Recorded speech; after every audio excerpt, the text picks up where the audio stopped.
became agitated.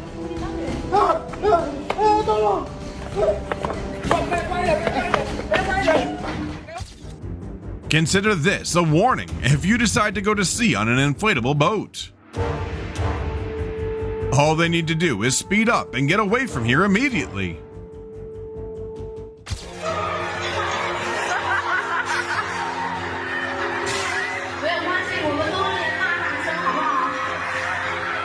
Two lions caused chaos when they suddenly leapt out of an enclosed fence. They were captured after 15 minutes with no injuries reported. Don't get too close to bison. They could get mad at any time.